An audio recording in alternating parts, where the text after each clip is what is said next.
Assalamualaikum warahmatullahi wabarakatuh.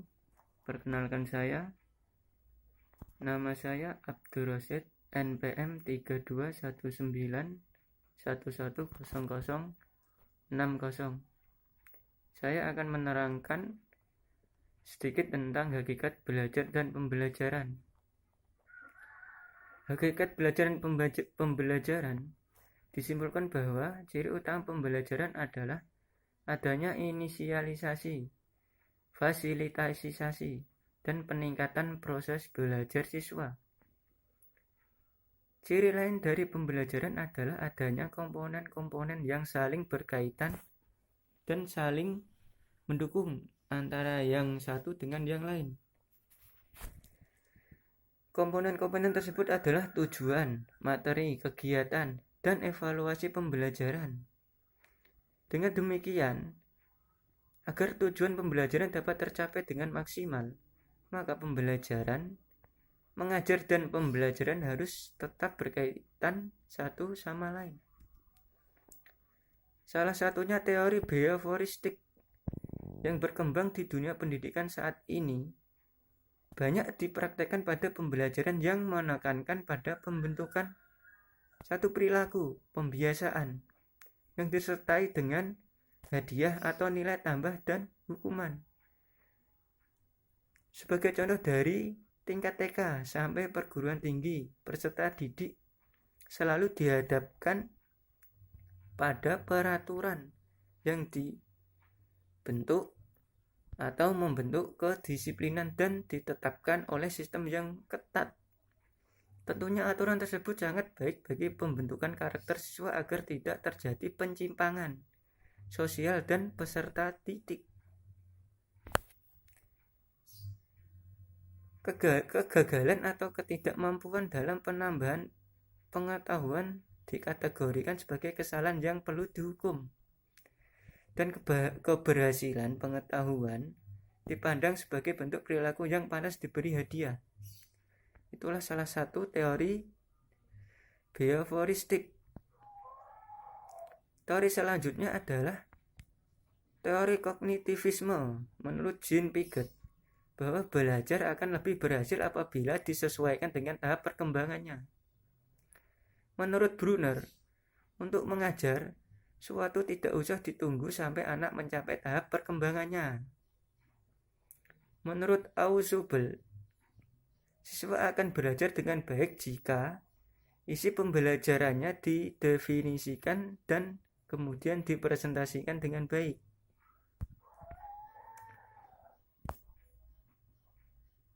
Selanjutnya, teori konstruktivisme. Teori ini, yang saya pikirkan tentang teori ini adalah sebagaimana anak dalam belajar membangun pembelajarannya sendiri. Gaya belajar dan penguatan mental anak dalam belajar supaya menghasilkan gaya belajar yang mudah difahami dan dimengerti. Dan saya sangat setuju sekali teori ini diterapkan di SMK.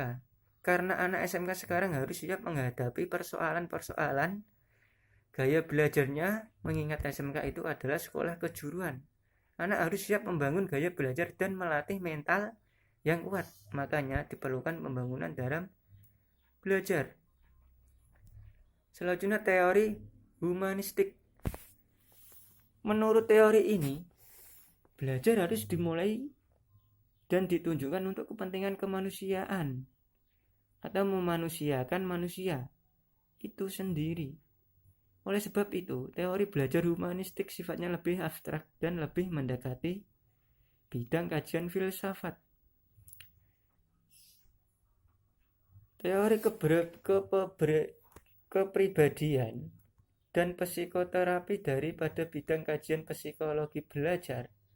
Teori humanistik sangat mementingkan isi yang dipelajari daripada proses belajar itu sendiri, serta lebih banyak membicarakan tentang konsep-konsep pendidikan untuk membentuk manusia yang dicita-citakan, serta proses belajar dalam membentuk yang paling ideal. Terus faktor-faktor yang memengaruhi pengaruh belajar siswa SMK, salah satunya adalah kesehatan. Kesehatan jasmani dan rohani sangatlah besar pengaruhnya terhadap kemampuan belajar siswa. Bila seorang selalu sakit, demam, pilek, batuk, dan sebagainya, itu sangat berpengaruh dari bergairahnya tingkat belajar. Demikian pula, hal jika kesehatan rohani jiwa kurang baik, misalnya mengalami gangguan pikiran, perasaan kecewa karena konflik dengan pacar, keluarga, atau sebab lainnya, ini sangat mengganggu sekali atau berpengaruh sekali dalam menghadapi pembelajaran. Karena itu, pemeliharaan kesehatan sangat penting bagi setiap siswa, fisik, mental, agar badan tetap kuat. Selanjutnya, faktor intelijensi kecerdasan. Seorang siswa yang memiliki intelijensi yang baik, IQ tinggi, umumnya mudah belajar dan hasilnya pun cenderung baik. Sebaliknya, jika siswa yang intelijensinya rendah cenderung mengalami kesukaran dalam pembelajaran, lambat berpikir, sehingga prestasinya belajar rendah.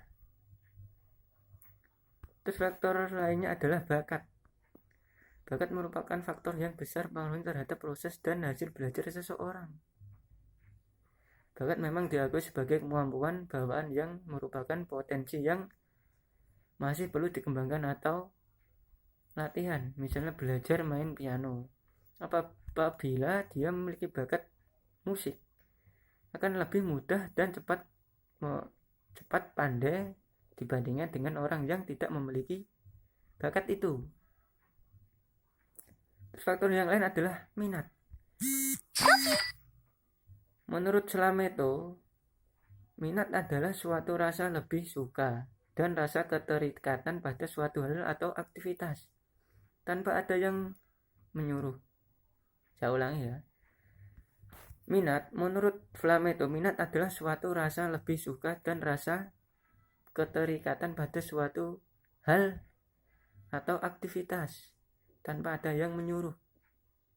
Minat pada dasarnya adalah penerimaan akan suatu hubungan antara diri sendiri dengan sesuatu di luar diri.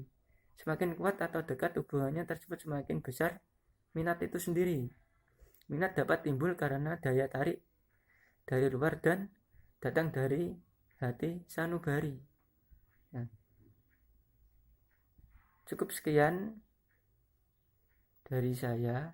Itulah dari itu tadi dari hakikat pembelajaran dan pembelajaran dari saya. Terima kasih.